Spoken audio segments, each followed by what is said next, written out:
आज हम लोग पढ़ने जा रहे हैं पेरेनियलिज्म। यह पेरेनियलिज्म फिलोसफी जो है वो एजुकेशन सब्जेक्ट का एक महत्वपूर्ण टॉपिक बन चुका है अभी, क्योंकि पिछले 2-3 सालों से यहाँ से क्वेश्चन पूछे जाते हैं।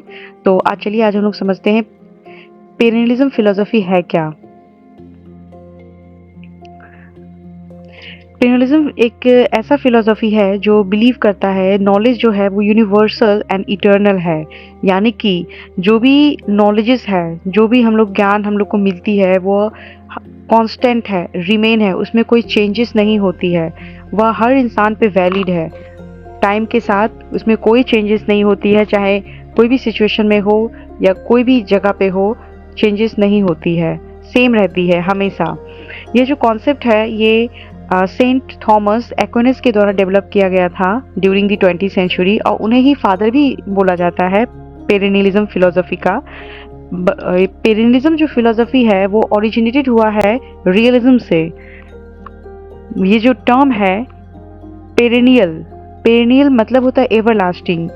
अगर मैं इसे एक फ्लावर की तरह कंपेयर करके देखूं तो जिस तरह से फ्लावर हर साल आता है, फिर झड़ जाता है, फिर नए साल वो खिलता है, ठीक उसी तरीका से, लेकिन वो एवरलास्टिंग होता है। फ्लावर जो होता है वो आता है, झड़ता है, आता है, झड़ता है, हर साल ये प्रोसेस चलती रहती है, लेकिन वो एवरलास्टिंग रहता है, ये प्रोसेस कंटिन्यू ही रहता है। ठीक उसी तरीके से यहाँ पे बोला गया है नॉलेज जो है वो इटर्नल एंड यूनिवर्सल ट्रूथ है, जो समय के साथ चेंज नहीं होते हैं। वह हर साल, हर स्थिति, हर परिस्थिति में सेम ही रहता है, उसमें कोई बदलाव नहीं आती है, चाहे वह कोई भी टाइम हो या कोई भी कल्चर हो, वह कांस्टेंट रहता है।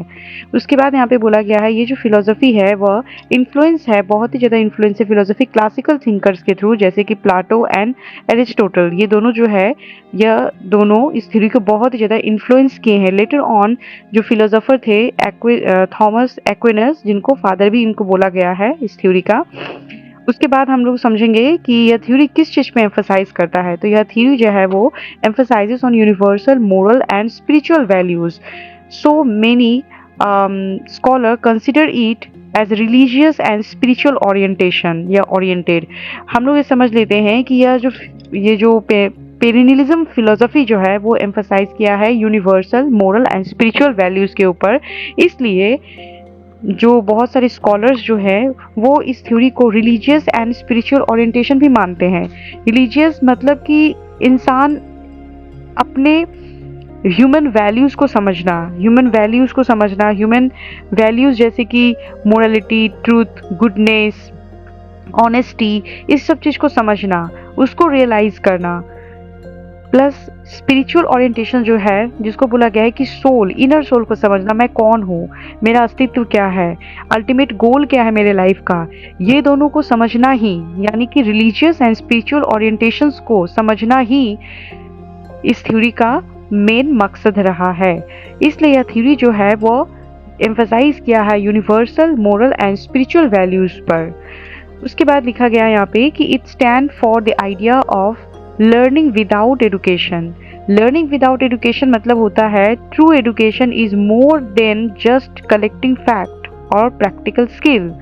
If a person only learn technical skills और memorize informations but does not develop reasoning, wisdoms and moral values, this is called learning without education। देखिए यहाँ पे बोला गया है कि learning without education मतलब, learning मतलब नहीं होता है कि हम लोग सिर्फ informations को ही कलेक्ट कर ले, उसको ही मेमोराइज कर ले।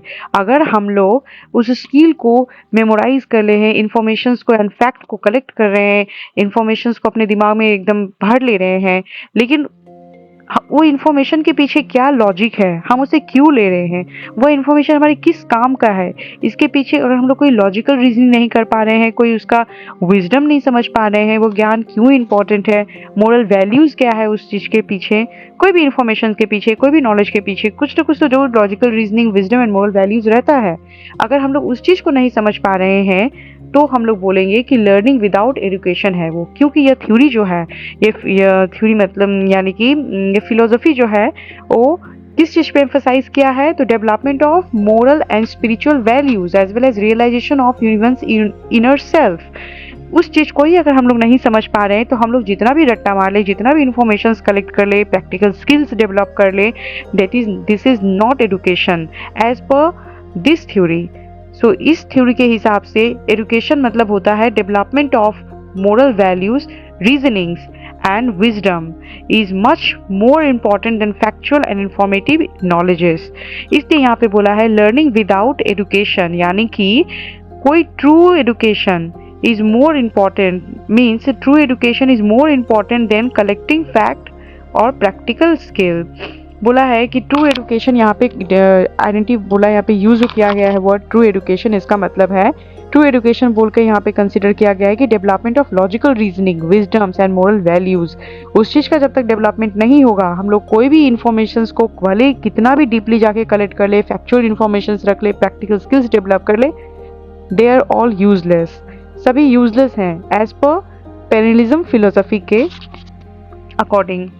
उसके बाद हम लोग समझते हैं पेरिनिज्म थ्योरी जो बिलीव करते हैं focus on education should be development of idea that has lasted over centuries. ये जो पेरिनिज्म फिलोसफी जो है बिलीव करते हैं ऐसे एजुकेशन सिस्टम पे जो लास्टिंग रहता है ओवर सेंचुरीज फॉर सेंचुरीज। ऐसा कुछ आइडियाज, ऐसा एजुकेशन बच्चे को देना, ऐसा एजुकेशन इन्वायरमेंट क्रिएट करना, या ऐसा इंफॉर्मेशन, फैक्चुअल इंफॉर्मेशन बोलिए या प्रैक्टिकल स्किल्स बोलिए, हम लोग जो बच्चे को दे रहे हैं वो लॉजिकल रीजनिंग के साथ, मोरल वैल्यूज के साथ ऐसा आइडियाज़ को इम्पार्ट करना कि वो लास्टिंग रहे, मतलब कि एक जनरेशन से दूसरे जनरेशन, सेंचुरीज तक वो इन्फॉर्मेशन उन लोगों के पास रहे, इतना ही यूजफुल वो इन्फॉर्मेशन होना चाहिए उन लोगों के लिए।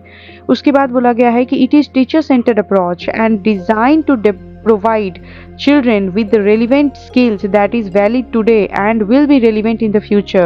means ये जो टीचर सेंटर्ड अप्रोच है, यानी कि टीचर ही यहाँ पे मेन रोल में रहते हैं, उनको ही डिज़ाइन करना पड़ता है करिकुलम को, या फिर ऐसे एजुकेशन सिस्टम को उनको क्रिएट करना पड़ता है, कंस्ट्रक्ट करना पड़ता है कि बच्चे में जो भी चीज़ आज वो सिखाएं, बच्चे को जो भी स्किल आज बच्चे को सिखा रहे हैं वो आज के लिए तो रेलिवेंट है ही, उपयोगी है ही, रहता वो कल के लिए भी, फ्यूचर में भी वो उतना ही रेलिवेंट होना चाहिए।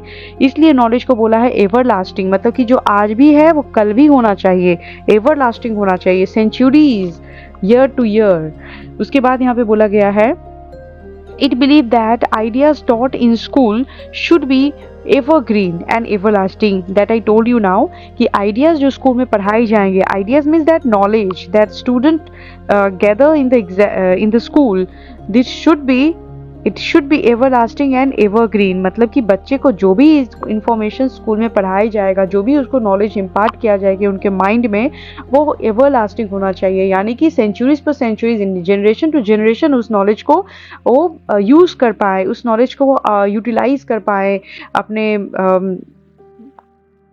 लाइफ में। इस टाइप का नॉलेज उनको मिलना चाहिए। उसके बाद बोला गया है that is why students are learning what their grand parents learn, that is constant curriculum, classical subjects and literacy analysis. Definitely देखिए यहाँ पे बोला गया है इसीलिए बच्चे को वह सब सब्जेक्ट उन लोगों को पढ़ाया जाता है जो उनके ग्रैंड पेरेंट्स पढ़ चुके हैं। जैसे कि कॉन्स्टेंट करिकुलम, ऐसा करिकुलम जो कॉन्स्टेंट चलते आ रहा है, जिसमें कोई चेंजेस नहीं हुआ है, दिन पे दिन, ईयर पे ईयर, बोलिए सेंचुरीज पे सेंचुरीज, वही जनरेशन टू जनरेशन वही करिकुलम पढ़ते आ रहे हैं। जो फोरफादर पढ़े हैं वही ग्रैंड पेरेंट्स पढ़ेंगे, फिर वो लोग पढ़ेंगे, उनके बच्चे पढ़ेंगे, ऐसे करके वह पीढ़ी पर पीढ़ी चलते ही आ जाएगा, जनरेशन टू जनरेशन ये कैरी ऑन करेगा, कांस्टेंट रहेगा। उसके बाद बोला है classical subjects and literacy analysis, यानी कि ये सब चीज़ जो है, जो उनके ग्रैंड पेरेंट्स जो करिकुलम पढ़ चुके हैं, जो सब सब्जेक्ट्स पढ़ चुके हैं, जो पुराने सब्जेक्ट्स हैं, और जो लिटरेसी जो लोग नॉलेज वगैरह जो लिए हैं अदर सब्जेक्ट से रिलेटेड, वो सभी चीज़ जो है वो कंटिन्यू होना चाहिए वैसे ही, उसमें कोई चेंजेस नहीं होना चाहिए। उसके बाद बोला गया है teacher as a authority and guide who help student to understand eternal truth, develop thinking skills and build moral values. यहाँ पे बोला है टीचर को as a guide and authority की तरह बोला गया है, जिसका रिस्पॉन्सिबिलिटी है कि वो बच्चे के अंदर इटर्नल वैल्यूज़ को डेवलप करे। इटर्नल वैल्यूज़ मतलब क्या सही है, क्या गलत है, ऑनेस्टी, मोरालिटी, गुडनेस, ट्रूथ, ये सब चीज़ को डेवलप करे। This are all the responsibility of a teacher. इसके बाद उसके अलावा उसके साथ साथ डेवलपमेंट ऑफ थिंकिंग स्किल्स, किस तरह से उसको लॉजिकली सोचना चाहिए, क्रिटिकली एनालाइज करना चाहिए सिचुएशन को, उनका परसेप्शंस का डेवलप होना चाहिए, साइंटिफिक वे में कोई भी चीज़ को देखना, परसेप्शन उनका डिफरेंट होना चाहिए। ये सब चीज़ का भी रिस्पॉन्स डेवलपमेंट करने का रिस्पॉन्सिबिलिटी टोटली टीचर्स के ऊपर है। उनका जो उनके अंदर एक अच्छा मोरल वैल्यूज़ को डेवलप करना, किसके साथ मुझे किस तरह से बात करना है, किसके साथ मुझे किस तरह से घुलना मिलना है, किस सिचुएशन मुझे किस तरह से रिएक्ट करना है, ये सभी चीज़ एक टीचर ही उनको गाइड कर सकते हैं और सिखा सकते हैं। तो ये पूरा ही माने कि हम बोल सकते हैं, ओवरऑल हम बोल सकते हैं कि स्टूडेंट का एक पर्सनैलिटी डेवलप करना, स्टूडेंट का जो पर्सनैलिटी डेवलप होगा, ये टोटली टीचर्स के हाथ में होते हैं कि टीचर उनको किस तरह से गाइड करेंगे कि उनका पर्सनैलिटी एवर लास्टिंग रहे और अपने पर्सनैलिटी के थ्रू वह सोसाइटी को बोलिए या फिर कंट्रीज को बोलिए कंट्रीब्यूट कर पाए as a human resource through उनके स्किल डेवलपमेंट के थ्रू। उसके बाद आता है कि जैसे कि वहाँ पे बोला गया था कि जो क्लासिकल सब्जेक्ट्स हैं उसके बाद जाके ट्रेडिशनल जो क्लासिकल सब्जेक्ट्स हैं, curriculum, constant curriculum and literacy analysis, ये सब चीज़ को एनालाइज करके या बेस करके हम बोल सकते हैं कि कुछ कुछ सब्जेक्ट्स जो हैं जो परमानेंट नॉलेज है, intellectual development and classical learning के लर्निंग पर फोकस करते हैं, तो ये सब चीज़ को डेवलपमेंट के लिए कुछ कुछ सब्जेक्ट इनमें इंक्लूड किया गया है या एम्फसाइज किया गया है बोल सकते हैं, ताकि नॉलेज जो है वो परमानेंट रहे, इंटेलेक्चुअल डेवलपमेंट भी हो पाए बच्चे का और क्लासिकल लर्निंग भी हो पाए, तीनों चीज़ ही हो पाए। तो इनके लिए कौन कौन सा सब्जेक्ट इंक्लूड किया जाएगा, तो यहाँ पे लिखा गया है कि philosophy to develop logical thinking and understanding of truth. यहाँ पे बोला गया है कि बच्चे के अंदर लॉजिकल थिंकिंग और एक ट्रूथनेस यानी कि जो ट्रूथ नॉलेज है, जो रियल नॉलेज है, उसका डेवलपमेंट होने के लिए फिलोसफी सब्जेक्ट का होना उनके करिकुलम में बहुत ही इम्पॉर्टेंट है, बेहद ज़रूरी है। उसके बाद यहाँ पे बोला गया है, यहाँ पे देखिए बोला गया लॉजिकल रीजनिंग मतलब हम लोग नहीं बोल सकते कि जो सिर्फ चीज़ों को क्रिटिकली वे में सोचना, नहीं वो नहीं होता है। लॉजिकल मतलब कि हम चीज़ों को साइंटिफिक वे में भी हम लोग सोच सकते हैं, कुछ अलग तरीके से सोचना। जैसे मान लीजिए कि आप कोई प्रॉब्लम में पड़ गए हैं, तो उस प्रॉब्लम से आप कैसे बाहर निकलिएगा, तो आप उस समय पे क्रिटिकली नहीं, आप उसे लॉजिकली सोचने का कोशिश करिएगा। तो ठीक वही प्रॉब्लम सॉल्विंग एटीट्यूड डेवलपमेंट के लिए ही लॉजिकल थिंकिंग होना बहुत ज़रूरी है।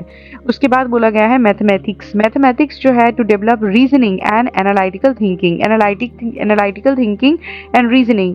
हाँ, मैथमेटिक्स जो है वो बेसिक स्किल है बच्चे के अंदर जो डेफिनेटली डेवलप होना चाहिए, कैलकुलेशन का बोलिए, जिसके लिए रीजनिंग भी, जैसे हम लोग मेंटल मैथ होता है जहाँ पे बच्चे को रीजनिंग सिखाई जाती है, तो वो बेसिक सब चीज़ सिखाने के लिए, रीजनिंग सिखाने के लिए मैथमेटिक्स का सिलेबस में होना जरूरी है, इसलिए इसे इंक्लूड किया गया है। उसके बाद आता है literature the study of classical and great books, यानी कि जो पुराने बुक्स हैं जो बहुत ही अच्छे इंफॉर्मेशंस बच्चे को प्रोवाइड करेंगे या करते हैं, उन बुक्स को पढ़ना, क्लासिकल बुक्स को पढ़ना, पुराने बुक्स हो जो बहुत ही इंफॉर्मेटिव बुक्स होते हैं, उन सब बुक्स को इंक्लूड किया गया है लिटरेचर सब्जेक्ट में। उसके बाद आता है science, understanding the basic law of nature. Science बहुत ज़रूरी है हम लोग बेसिक लॉ ऑफ नेचर को समझने के लिए। उसके बाद है history, learning about human civilisation and ideas. History भी इम्पॉर्टेंट है क्योंकि ये हम लोग को बताता है कि ह्यूमन सिविलाइजेशन क्या था और क्या अभी है, कितना इसमें चेंजेस आया है फ्रॉम टाइम टू टाइम, किस तरह का इवोल्यूशन इसमें देखा गया है और किस तरह का आइडियाज़ आने वाले समय में हो सकता है। तो इस चीज़ को लेके समझने के लिए हिस्ट्री को सिलेबस में इंक्लूड किया गया है। उसके बाद है लॉजिक तो हम लोग तब से ही समझते आ रहे हैं कि लॉजिक क्यों ज़रूरी है। Training the mind to think clearly and rationally, mind को ट्रेनिंग देने के लिए कि वह कोई भी चीज़ को क्लियरली एंड रैशनली सोच सके, समझ सके, इसलिए लॉजिक का डेवलपमेंट होना बहुत ज़रूरी होता है। उसके बाद आता है लैंग्वेज जो है specially classical language like Latin and Greek. Classical language जो पुराने लैंग्वेजेस हैं जैसे कि लैटिन एंड ग्रीक, वहाँ पे सिलेबस में पढ़ाए जाते थे या पढ़ाए जाते होंगे। तो ये है सब्जेक्ट्स। हालांकि यहाँ से नहीं क्वेश्चन पूछे जाते हैं, बस इनका कॉन्सेप्ट क्लियर होना ही ज़रूरी है, इतना डीपली क्वेश्चंस नहीं आता है। सिर्फ कॉन्सेप्ट क्लियर हो जाए कि पेरेनियलिज्म फिलोसफी किस चीज़ को फोकस करता है, किस चीज़ के बारे में बात किया है, इतना नॉलेज होने से भी इनफ है। मैं फिर भी इतना बताई समझाने के लिए।